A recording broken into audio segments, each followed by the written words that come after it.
Nathan from Arms and Armor and the Oakeshott Institute, and there's a lot of representations in popular culture of Viking swords and Viking warfare and all kinds of Viking martial stuff. And a lot of it is really wrong, the way it represents, especially Viking swords, right? So in a previous blog, I talked about how I've been playing Assassin's Creed Valhalla and enjoying it, and wanted to think about how the weapons in that video game related to the real life weapons. You can check out my blog about axes from this link.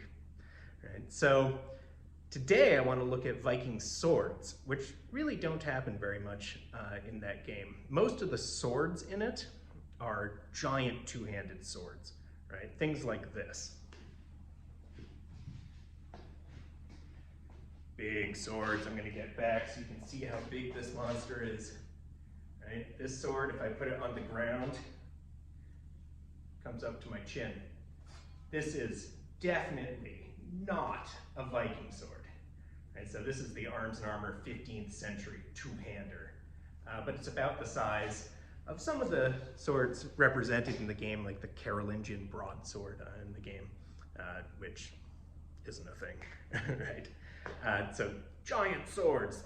This is 500 years later than the Viking period, and it was a very specialized weapon even then. So what are real Viking swords like?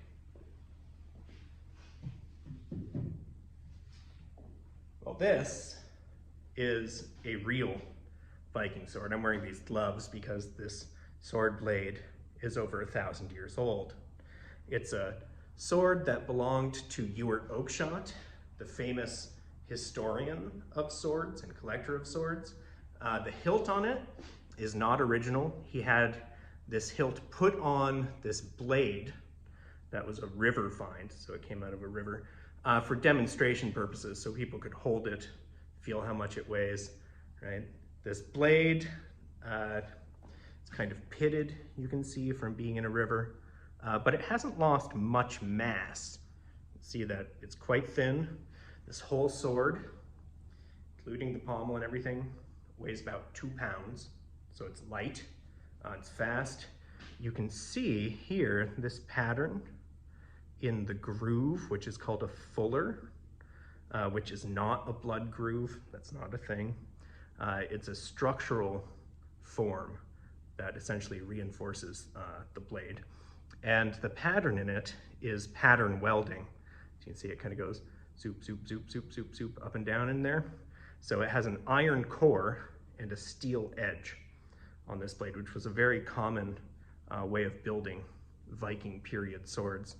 It's also still reasonably sharp, despite having spent much of the past 1,000 years in a river in Britain.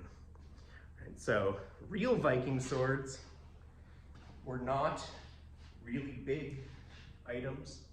Right? I could wear this at my waist or at my hip super easily. It's fast, it's light. Here's an Arms and Armor Anglo-Saxon sword, which is a historically accurate replica of a sword from this period. So you can see what they would have looked like when new. You see this hilt design, this tri-lobed hilt design was very common in the Viking period. The pommel is made of 2 pieces of metal. So we have this outside pommel and an inside pommel. The grip on Viking swords is very short, right? Your hand just barely fits in it. And that was by design, right? They did that on purpose, right? So whenever you see a Viking sword with a really long grip, like in the Last Kingdom TV show, right, when Uhtred of Bebbanburg has this sword on his back with an amber pommel and a long grip, totally historically inaccurate. That's a fantasy sword, just fine. Fantasy swords are fantasy, but real Viking swords had grips that were usually under 4 inches, right? So they're small.